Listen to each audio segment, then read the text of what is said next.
Welcome back everyone. I am Rajdeep Acharya and today I am going to teaching you the difference between DNA and RNA.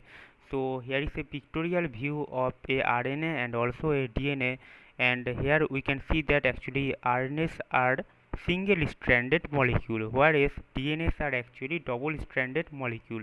Here we also can see that DNAs are having cytosine, guanine, adenine and thymine, whereas the RNA molecules are having cytosine, guanine, adenine and also uracil.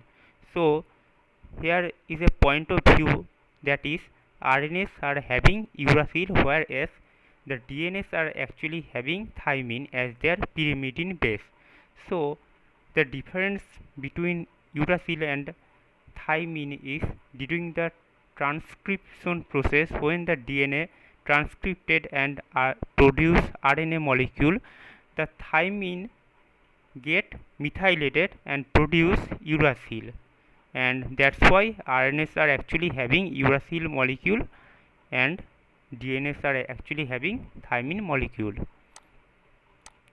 So now we'll be talking about the main difference between DNA and RNA. Actually DNAs are actually in DNA the pentose sugar is actually deoxyribose, whereas in case of RNA the pentose sugar is actually ribose, and DNA stands for deoxyribonucleic acid and RNA also stands for ribonucleic acid because of the presence of ribose sugar. And in case of DNA we have been talking that DNAs are having adenine, guanine, thymine and cytosine, whereas in case of RNA the nucleotide bases are actually adenine, guanine, cytosine and uracil. And we also talk about that during the DNA transcription the thymine base, the nucleotide thymine base actually methylated and produce uracil in RNA transcript. And the DNA molecule always follow the Chargaff rule, whereas the RNA molecule never follow the Chargaff rule. And also in the fourth difference, that is DNA, the primary function of DNA is to inherit the character from the parents to the offspring through the cytoplasmic inheritance, also chloroplast inheritance and also mitochondrial inheritance. I mean the mitochondrial inheritance, that means the cytoplasmic inheritance. Actually mitochondria are present in cytoplasm, and also nucleus inheritance, I mean nuclear inheritance. And the prime function of RNA is to expression of some gene and to produce, to formate, to actually formation of protein. And this process of formation of protein from RNA is actually occur through translation. And now the DNAs are actually long-lived molecules and RNAs are actually short-lived molecules.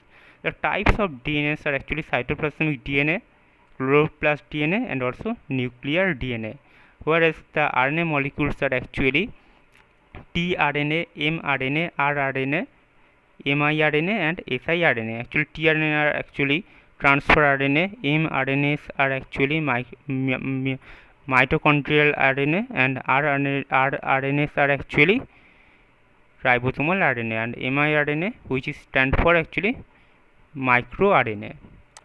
Here is another slide, I mean the another pictorial view, DNA and RNA. Here is the structure of DNA and here is the structure of RNA. Here it is actually the deoxyribose sugar, the base, and it is the phosphate group. Here also the phosphate group and it is the ribose sugar base. And here we can see the pyrimidine, thymine and also cytosine, and here is the purine. Purines are adenine and guanine. Here in case of RNA the pyrimidine is uracil and cytosine, whereas the purine is adenine and guanine. And here we can see that DNAs are actually double stranded and it follows the Chargaff rule. In Chargaff rule the adenine will attach with thymine with double bond and cytosine will attach with guanine with triple hydrogen bond, which attach them to hold these two stand. And here in case of RNA the RNA is actually single stranded and here is no Chargaff rule followed by the RNA. Here we can see that no double bond, no triple bond of hydrogen molecule is present to attach the complementary base. Here actually this strand attach with its complementary strand through this hydrogen bond, but here is no actually hydrogen bond is present to attach to hold the second or the complementary strand. Actually we know that RNAs are actually single stranded, that's why it will never follow the Chargaff rule. So I hope you guys have learned something from this slide, from this online class lecture, and thank you so much.